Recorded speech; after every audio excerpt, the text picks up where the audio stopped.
ترتيبها بعد سورة الأعلى في جزء عامة. وسورة الغاشية افتتحها ربنا عز وجل بالحديث عن الساعة ووصف الساعة، والساعة هي يوم القيامة، يوم القيامة ويوم الدين، وهي القارعة وهي الغاشية وهي الطامة وهي الصاخة، كل ذلك وصف لآخر يوم في هذه الدنيا وهو يوم القيامة. قال ربنا عز وجل في مطلع هذه السورة الشريفة الكريمة: هل أتاك حديث الغاشية، أي هل أتاك يا محمد، والخطاب لنبينا صلى الله عليه وسلم ولكل مؤمن مسلم. قال ربنا سبحانه وتعالى: هل أتاك حديث الغاشية. الغاشية كل ما يغشى الناس في ذلك اليوم وما يحيط بهم من أمارات الساعة وعلاماتها. قال ربنا: هل أتاك حديث الغاشية وجوه يومئذ خاشعة، أي خاشعة وذليلة ومنكسرة. وربنا سبحانه وتعالى قد وصف هذا الحال، حال الناس في ذلك اليوم، بأنهم ينظرون إلى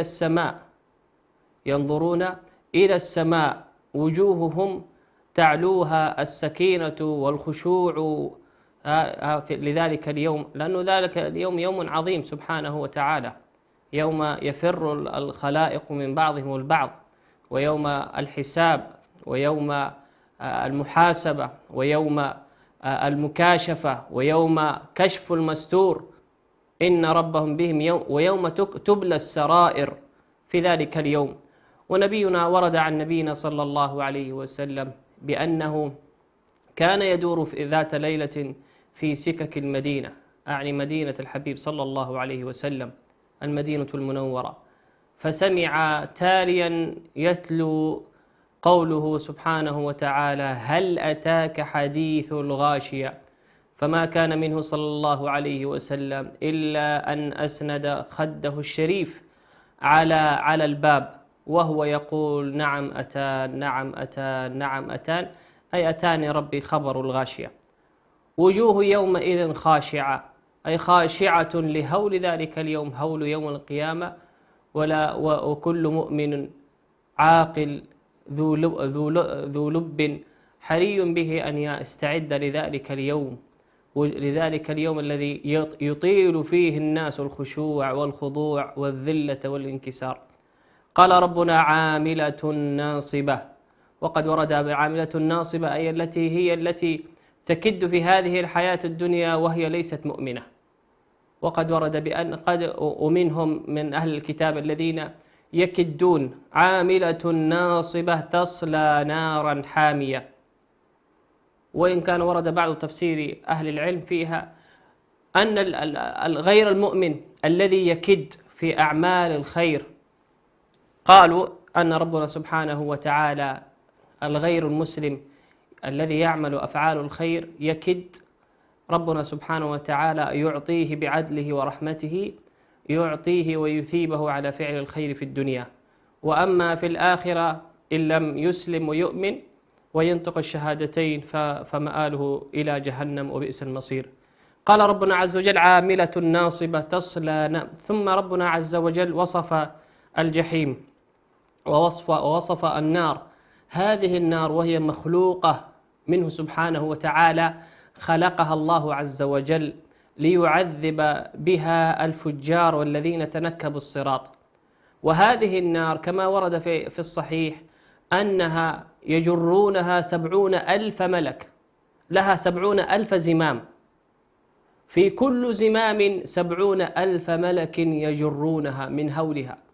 وهذه النار كما ورد في الصحيح أنها تتنفس نفسين، نفس في الصيف ونفس في الشتاء. وهذه النار كما وصف ربنا سبحانه وتعالى تكاد تميز من الغيظ، كلما ألقي فيها فوج سألهم خزنتها ألم يأتكم نذير. وهذه النار لها شهيق ولها زفير، وهي عظيمة، مخلوق عظيم خلقه سبحانه وتعالى، ولها خزنة ولها حراس يحرسونها، ولها عند الباب يدخلون أفواج، كلما دخل فوج سألهم خزنتها، أي سألهم الذين يخزنون ويحشرون الناس إلى هذه النار من الملائكة، يسألون الناس الداخلون إليها، نسأل الله السلامة والعافية، كما في سورة تبارك: ألم يأتكم نذير؟ قالوا بلى قد جاءنا نذير. وكذلك هذه النار ينصب الصراط فوقها، كما في الصحيح ينصب الصراط فوقها وفي وسطها ويمرون الناس عليها. وإن منكم، قال ربنا عز وجل في سورة مريم: وإن منكم إلا واردها كان على ربك حتما مقضيا، أي كل الناس سيردون الصراط فوق جهنم. فمن كان له عمل صالح، وبحسب كل عبد عمل عملا صالح كلما أسرعت به رجلاه ورحمته أن يجتاز هذا الصراط.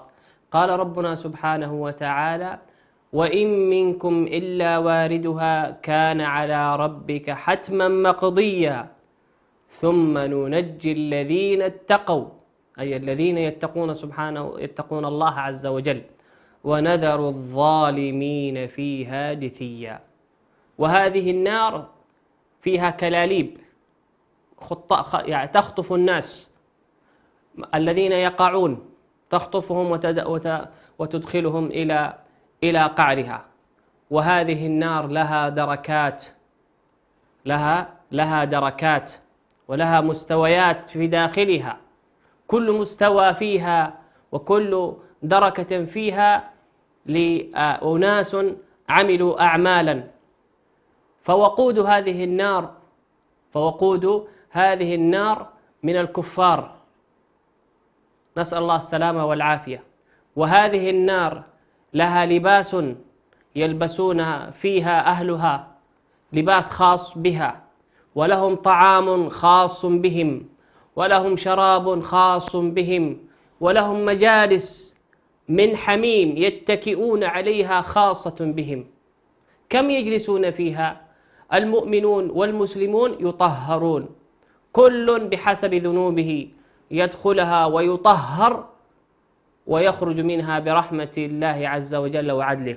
وأما الكافر فلابثين فيها أحقابا، أي يلبثون فيها ما كتب الله لهم فيها، لا يذوقون فيها بردا ولا شرابا إلا حميما وغساقا. شرابهم من الحميم ومن الماء الحار، وطعامهم كذلك من الحميم لا يسمن، طعامهم الزقوم لا يسمن ولا يغني من جوع. حتى وهم عطاش إن ظمئوا يرتوون من ماء الحميم الذي لا يزيدهم إلا عطشا، كما قال أهل العلم. وإن جاعوا فلا يزيدهم الزقوم إلا نكاية وغصة. إن لدينا أنكالا وجحيم، قال ربنا: وطعاما ذا غصة وعذابا أليما. حتى طعامهم هو عذاب لهم، يطعمون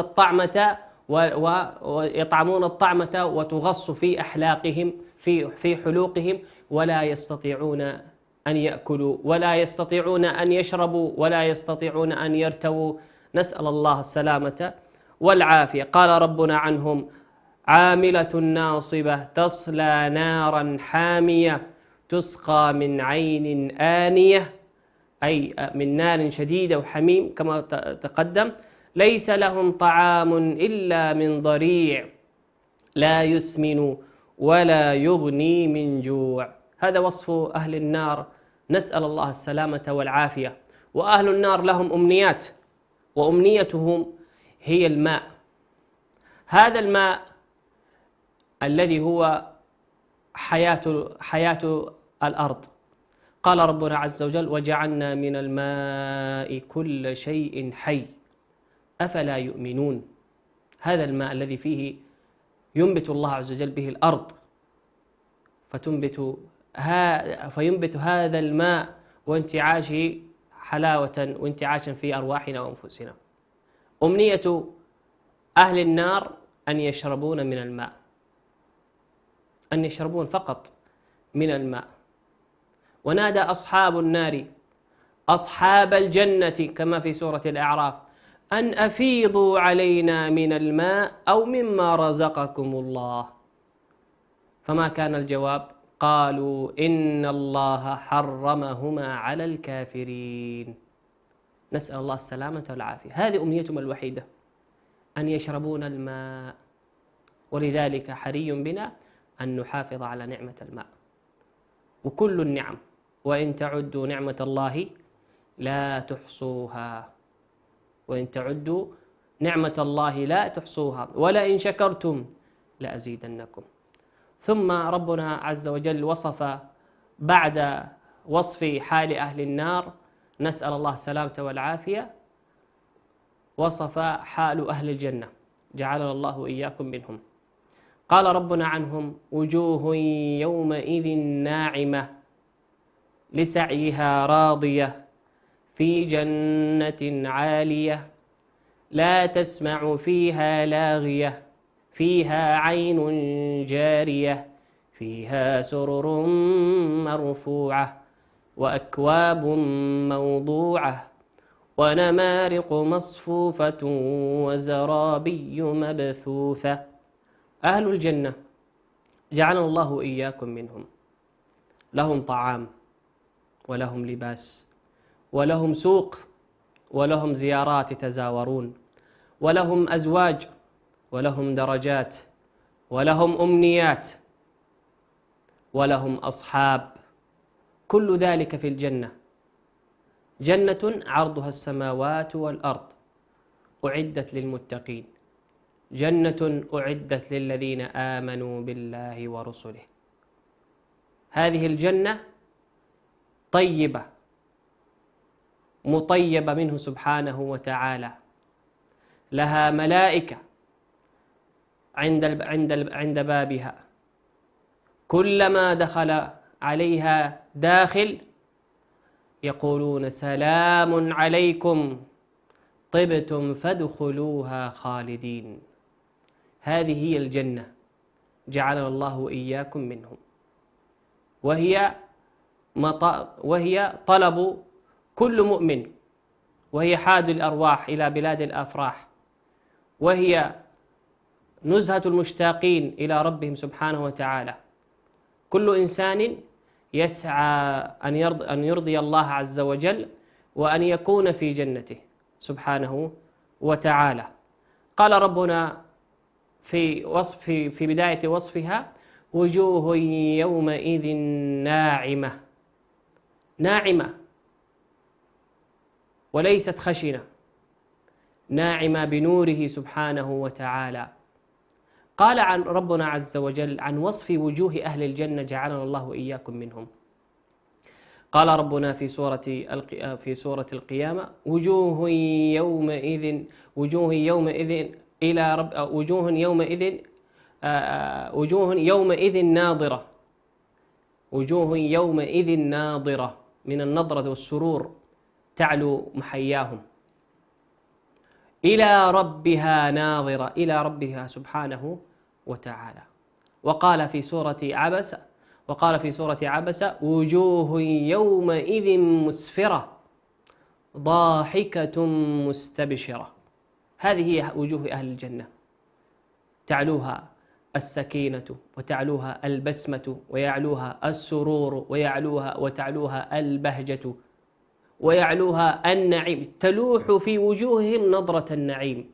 وجوه أهل الجنة جعلنا الله وإياكم منهم.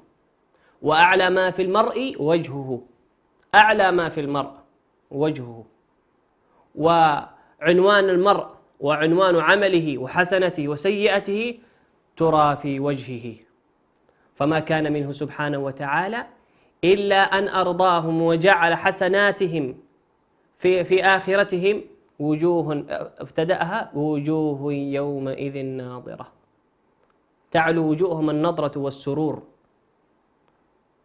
أهل الجنة. قال ربنا عز وجل لسعيها راضية. قال ربنا لسعيها راضية أي لعملها راضية ومرضية منه سبحانه وتعالى، لأنها عملت ما في الكتاب سبحانه وتعالى. جعلنا الله وإياكم من أهل الجنة. أعزائي المشاهدين، فاصل ثم نواصل. ورتل القرآن ترتيلا.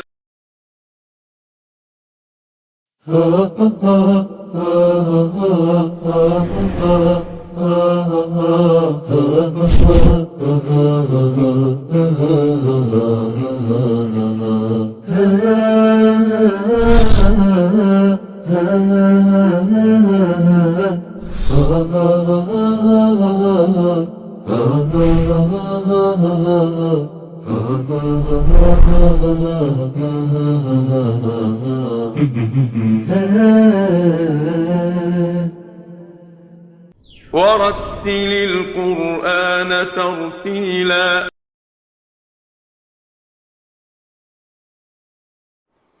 بسم الله الرحمن الرحيم، والصلاة والسلام على أشرف الأنبياء والمرسلين. كنا قد تكلمنا قبل الفاصل عن وصف حال أهل الجنة، جعلنا الله وإياكم منهم، وقد وقفنا في قوله سبحانه وتعالى لسعيها راضية في جنة عالية. لسعيها أي سعي المؤمن الذي يسعى إلى رضوان الله عز وجل وجنته، راض عن سعيه. لماذا؟ لأن الله عز وجل اختار له هذا السعي، أي السعي إلى الخير. والموفق، كل الموفق من وفق إلى فعل الخير وكان طريقه إلى الخير وعاش على الخير ومات على الخير ويبعث بإذنه سبحانه وتعالى على خير. لماذا؟ لأنه يدعو إلى الله عز وجل بأن يعيشه، بأن يحييه ويميته على الإسلام. وكما في الحديث اللهم أمتنا على الإسلام قائما وقاعدا وعلى جنوبنا. هذا هو الإسلام وهذا هو الخير الذي ندعو إليه. قال ربنا لسعيها راضية في جنة عالية، والجنة في السماوات سبحانه وتعالى، جنة الله عز وجل عالية لا تسمع فيها لاغية، أي لا يسمع فيها كلام لغو ولا كلام لا يسر سبحانه وتعالى. كل الكلام الذي فيها كلام طيب، لأن الله لا يقبل إلا طيبا. فيها عين جارية، عين ماء عذب، وأنهار من لبن، وأنهار من عسل، وأنهار من خمر، وأنهار من ماء غير آسن. كل ذلك لأهل الجنة. وفيها سرر مرفوعة أعدت لهم السرر والأكواب والوسائد والفرش الوثيرة ليتكئوا عليها متقابلين على سرر موضونة متكئين عليها متقابلين لا يمسهم فيها نصب وما هم منها بمخرجين. جعلنا الله وإياكم من أهل الجنة. ثم ربنا عز وجل ذكر آيات الله سبحانه وتعالى الكونية، فاستفتح ربنا عز وجل أولا من مخلوقاته، وهو الإبل التي ترعى في الصحراء. قال ربنا عنها أفلا ينظرون إلى الإبل كيف خلقت. ثم قال ربنا عز وجل وإلى السماء كيف رفعت وإلى الجبال كيف نصبت، أي هذه الجبال كيف نصبت وجعلت في هذه الأرض وكانت للأرض أوتادا. وإلى الأرض كيف سطحت، أي كيف سبحان الله بسط هذه الأرض ومهدها وهيأها سبحانه وتعالى لك أيها الإنسان لكي تخلف في هذه الأرض على كتابه وسنة نبيه صلى الله عليه وسلم وتدعو إلى الخير. قال ربنا فذكر أي يا محمد إنما أنت مذكر، أي لا تطالب يا محمد إلا بأنك تذكر الناس. قال نبينا صلى الله عليه وسلم إنما بعثنا مبشرين ومنذرين، فذكر إنما أنت مذكر لست عليهم بمسيطر، أي لست عليهم بمسيطر ولست أنت بحاكم لهم. قال ربنا عز وجل على لسان أحد أنبيائه وهو نوح، قال نوح عليه السلام: وما أنا بطارد الذين آمنوا إنهم ملاقو ربهم ولكني أراكم قوما تجهلون. قال ربنا عز وجل: لست عليهم بمسيطر إلا من تولى وكفر فيعذبه الله العذاب الأكبر. إن إلينا، أي الناس، إيابهم، أي سيعودون إلينا في يوم القيامة، ثم إن علينا حسابهم. أسأل الله عز وجل أن يجعلنا من أهل القرآن الذين هم أهله وخاصته.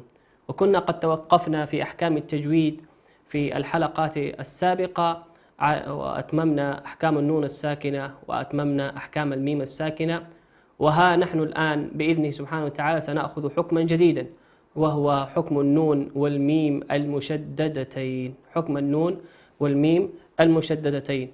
والنون والميم والمشددتين أو الحرف المشدد هو التقاء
كذلك في الأفعال.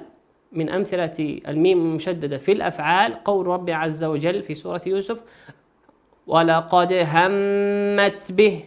همت به. طيب تريد أن تقف في همت هي الميم المشددة تغن، والنون تغن وصلا ووقفا. وكذلك من الأمثلة على الميم في الحروف ثم إليه. ثم إليه أي ثم إليه ترجعون. هذا ما كان في أحكام الميم والنون المشددتين. وكنا قد وصلنا في قراءتنا وفي تصحيح التلاوة في جزء تبارك، وكنا قد وصلنا في سورة نوح، ونقف في سورة نوح ونأخذ بعض أحكام التجويد التي أخذناها، وهي أحكام النون الساكنة والميم الساكنة، ونعرج على أحكام النون والميم المشددتين إن وجدت بعض الأمثلة في هذه السورة الشريفة. ونستفتح هذه السورة أعوذ بالله من الشيطان الرجيم. بسم الله الرحمن الرحيم.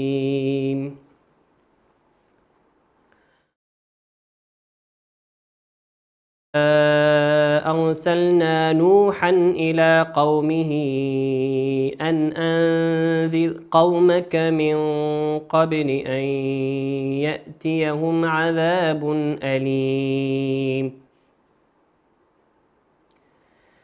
إنا أرسلنا نوحا إلى قومه أن أنذر قومك من قبل أن يأتيهم عذاب أليم. قال يا قوم إني لكم نذير مبين. قال يا قوم إني لكم نذير مبين. أن اعبدوا الله واتقوه وأطيعون. أن اعبدوا الله واتقوه وأطيعون. يغفر لكم من ذنوبكم ويؤخركم إلى أجل مسمى. إن أجل الله إذا جاء لا يؤخر لو كنتم تعلمون. يغفر لكم من ذنوبكم ويؤخركم إلى أجل مسمى. إن أجل الله إذا جاء لا يؤخر لو كنتم تعلمون. قال رب إني دعوت قومي ليلا ونهارا. قال رب إني دعوت قومي ليلا ونهارا فلم يزدهم دعائي إلا فرارا. فلم يزدهم دعائي إلا فرارا. وإني كلما دعوتهم لتغفر لهم جعلوا أصابعهم في آذانهم واستغشوا ثيابهم وأصروا واستكبروا استكبارا. وإني كلما دعوتهم لتغفر لهم جعلوا أصابعهم في آذانهم واستغشوا ثيابهم وأصروا واستكبروا استكبارا. ثم إني دعوتهم جهارا. ثم إني دعوتهم جهارا. ثم إني أعلنت لهم وأسررت لهم إسرارا. ثم إني أعلنت لهم وأسررت لهم إسرارا. فقلت استغفروا ربكم إنه كان غفارا. فقلت استغفروا ربكم إنه كان غفارا. يرسل السماء عليكم مدرارا. يرسل السماء عليكم مدرارا ويمددكم بأموال وبنين ويجعل لكم جنات ويجعل لكم أنهارا ويمددكم بأموال وبنين ويجعل لكم جنات ويجعل لكم أنهارا ما لكم لا ترجون لله وقارا ما لكم لا ترجون لله وقارا وقد خلقكم أطوارا وقد خلقكم أطوارا ألم تروا كيف خلق الله 7 سماوات طباقا ألم تروا كيف خلق الله 7 سماوات طباقا وجعل القمر فيهن نورا وجعل الشمس سراجا وجعل القمر فيهن نورا وجعل الشمس سراجا والله أنبتكم من الأرض نباتا والله أنبتكم من الأرض نباتا ثم يعيدكم فيها ويخرجكم إخراجا ثم يعيدكم فيها ويخرجكم إخراجا والله جعل لكم الأرض بساطا والله جعل لكم الأرض بساطا لتسلكوا منها سبلا فجاجا لتسلكوا منها سبلا فجاجا قال نوح رب إنهم عصوني واتبعوا من لم يزده ماله وولده إلا خسارا قال نوح رب إنهم عصوني واتبعوا من لم يزده ماله وولده إلا خسارا ومكروا مكرا كبارا ومكروا مكرا كبارا وقالوا لا تذرن آلهتكم ولا تذرن ودا ولا سواعا ولا يغوث ويعوق ونسرا قالوا لا تذرن آلهتكم ولا تذرن ودا ولا سواعا ولا يغوث ودا ولا سواعا ولا يغوث ويعوق ونسرا وقد أضلوا كثيرا ولا تزد الظالمين إلا ضلالا وقد أضلوا كثيرا ولا تزد الظالمين إلا ضلالا مما خطيئاتهم أغرقوا فأدخلوا نارا فلم يجدوا لهم من دون الله أنصارا وقال نوح رب لا تذر على الأرض من الكافرين ديارا إنك إن تذرهم يضلوا عبادك ولا يلدوا إلا فاجرا كفارا رب اغفر لي ولوالدي ولمن دخل بيتي مؤمنا وللمؤمنين والمؤمنات ولا تزد الظالمين إلا تبارا. ولعلنا أعزائي المشاهدين نأخذ بعض من مشاركاتكم، كما نحب أن نذكركم بحديث النبي صلى الله عليه وسلم: خيركم من تعلم القرآن وعلمه. كما نحب أن نذكركم بأننا نستقبل تلاواتكم مشاركاتكم على الأرقام التي تظهر على الشاشة تباعا طيلة مدة البرنامج، أو على أرقام التواصل الاجتماعي لشبكة سلام. ولعلنا نأخذ في الدقائق الأخيرة للبرنامج نأخذ بعض من مشاركاتكم المباركة.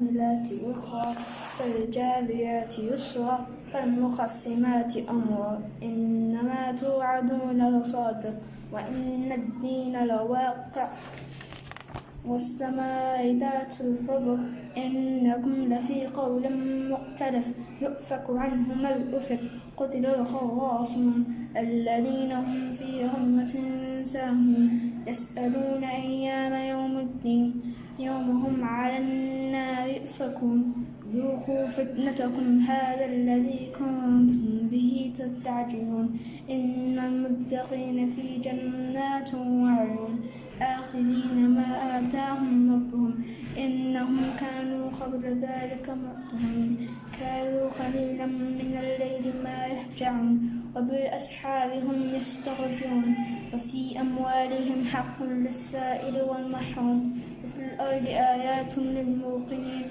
وفي أنفسكم أفلا تبصرون وفي السماء رزقكم وما توعدون فرب السماوات والأرض إنهم لحق مثل ما أنكم تنطقون هل أتاك حديث ضيف إبراهيم المكرمين إذ دخلوا عليه فقالوا سلاما قال سلام قوم منكرون فراغ إلى أهله فجاء بعجل سمين فقربه إليهم قال لا تأكلون فأوجس منهم خيفة قالوا لا تخف فبشروه بغلام عليم فأقبلت امرأة في صرة فسقت وجهها وقالت عجوز عقيم قالوا كذلك قال ربك إنه هو حكيم عليم. ولعلنا نأخذ مشاركة أخرى. الله من الشيطان الرجيم. بسم الله الرحمن الرحيم. يسألونك عن الأنفال قل الأنفال لله والرسول فاتقوا الله وأصلحوا ذات بينكم وأطيعوا الله ورسوله إن كنتم مؤمنين إنما المؤمنون الذين إذا ذكر الله وجلت قلوبهم وإذا تليت عليهم آياته وزادتهم إيمانا وعلى ربهم يتوكلون الذين يقيمون الصلاة ومما رزقناهم ينفقون أولئك هم المؤمنون حقا لهم درجات عند ربهم ومغفرة ورزق كريم كما أخرجك ربك من بيتك بالحق وإن فريقا من المؤمنين لكارهون يجادلونك في الحق بعدما تبين كأنما يساقون إلى الموت وهم ينظرون وإذ يعدكم الله إحدى الطائفتين أنها لكم وتودون أن غير ذات الشوكة تكون لكم ويريد الله أن يحق الحق بكلماته ويقطع دابر الكافرين ليحق الحق ويبطل الباطل ولو كره المجرمون. أحسنت بارك الله فيك. لعل نترك بعض التعليقات على هذه المشاركتين وبعض التنبيهات. التنبيه الأول نحتاج أن نقرأ القرآن بتؤدة وطمأنينة وعدم التسرع حتى لا نفقد بعض أحكام التجويد وبعض أحكام التلاوة في القراءة. الأمر الآخر نركز كذلك على أحكام النون الساكنة والميم الساكنة، وقلنا قد تكلمنا عن أحكام النون الساكنة وهي 4 أحكام: الإظهار والإدغام والإقلاب والإخفاء. لعل يعني المشاركين يراجعون الحلقات السابقة في شرح هذه الأحكام. وأخيرا يعني أسأل الله أن يجعلهم من أهل القرآن مشاركات جميلة وطيبة وإلى الأحسن بإذنه عز وجل في الحلقات القادمة. لعلنا نأخذ مشاركة أخرى. أعوذ بالله من الشيطان الرجيم. بسم الله الرحمن الرحيم. يا أيها المدثر قم فأنذر وربك فكبر وثيابك فطهر والرجز فاهجر ولا تمنن تستكثر ولربك فاصبر فإذا نقر في الناقور فذلك يومئذ يوم عسير على الكافرين غير يسير ذرني ومن خلقت وحيدا وجعلت له مالا ممدودا وبنين شهودا وامددت له تمهيدا ثم يطمع أن أزيد كلا إنه كان لآياتنا عنيدا سأغرقه سعودا إنه فكر وقدر. لعل نعلق على هذه التلاوة قول ربنا عز وجل ومهدت له تمهيدا ومهدت ثم يطمع أن أزيد. يحتاج القارئ وتلاوة مباركة يحتاج أن يراعي بعض مخارج الحروف وزاده الله رفعة وشرفا. لعل فيما سبق غنية في مشاركاتكم نذكركم يعني أننا نستقبل مشاركاتكم على شبكات التواصل الاجتماعي لشبكة سلام وكذلك على أرقام التي تظهر على الشاشة تباعا طيلة مدة البرنامج. وتذكروا قول نبينا صلى الله عليه وسلم خيركم من تعلم القرآن وعلمه. وقول نبينا صلى الله عليه وسلم لا أقول ألف لام ميم حرف ولكن أقول ألف حرف ولام حرف وميم حرف والحرف بحسنة والحسنة بعشر أمثالها والله يضاعف لمن يشاء. جعلنا الله وإياكم من أهل القرآن الذين هم أهله وخاصته. وإلى لقاء قادم أدعكم في حفظ الله ورعايته والسلام عليكم ورحمة الله وبركاته. ورتل القرآن ترتيلا.